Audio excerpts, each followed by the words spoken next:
Hey guys, what's going on? This is Corbin with Corbin's Cornhole Reviews. Can't even say it right.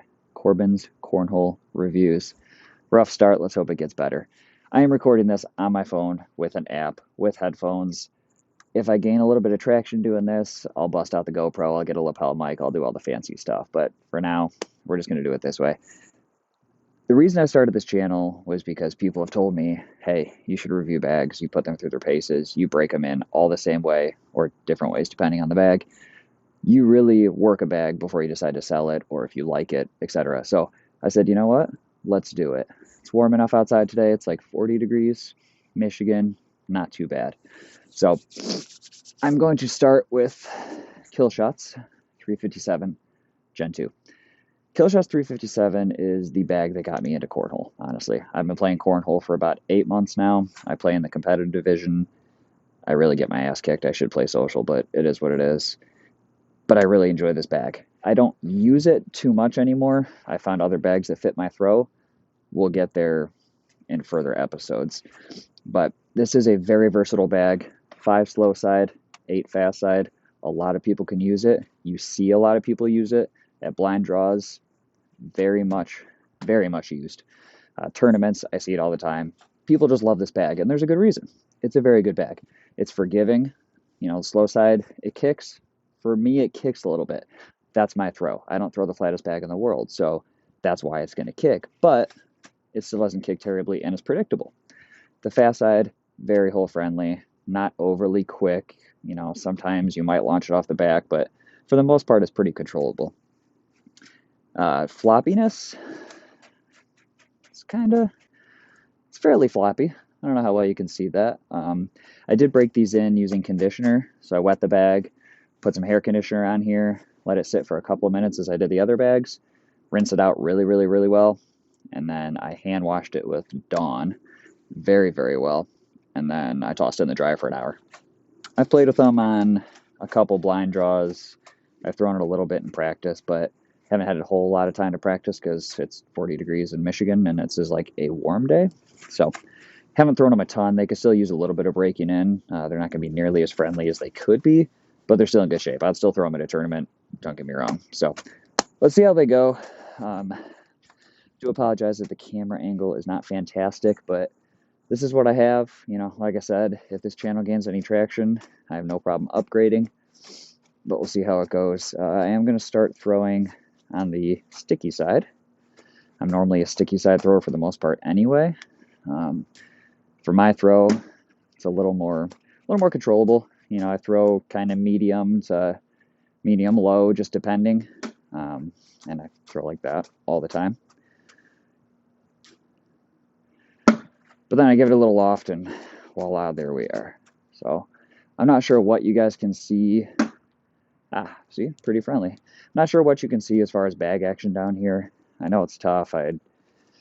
Maybe I'll employ my wife to do camera duty and get the zooms and all that fancy stuff, and then she can just make fun of me even more for how much I enjoy playing cornhole. But let's stick with the sticky side down here. Pretty hole friendly still. I mean, that looped right around. That one I just totally missed.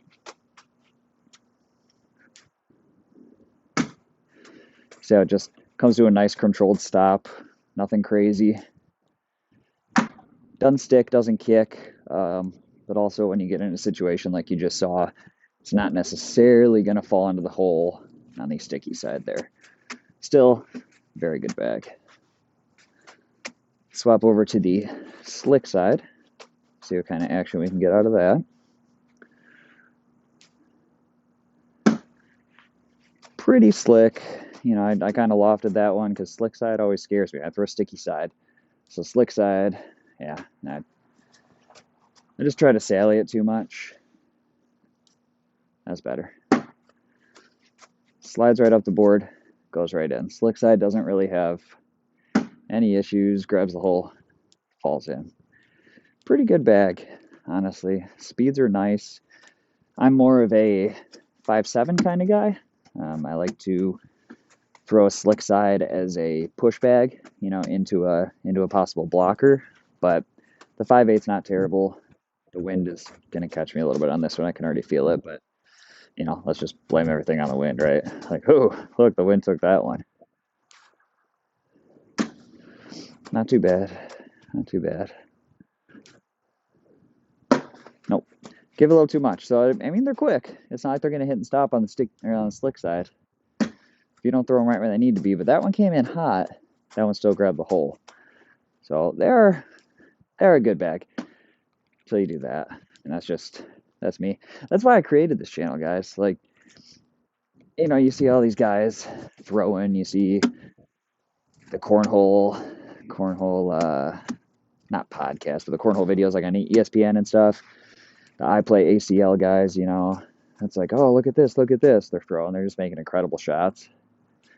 Here comes Corbs. And I'm like, oh, yeah, watch this. I'll hit the front of the board. No problem.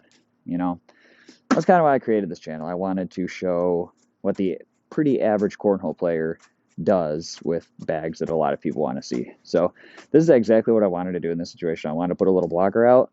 I'm going to flip it to the slick side, and I'm going to try to push through that blocker.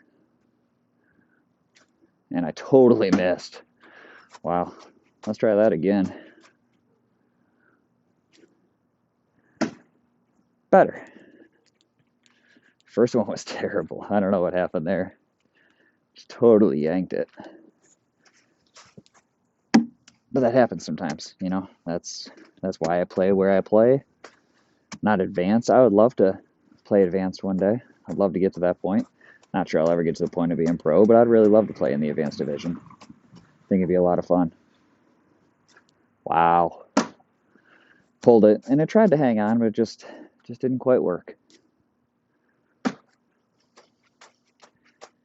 Quality round here. Just trying to show you guys what the bags can do, and here I am. I'm going to try to pull this in, actually.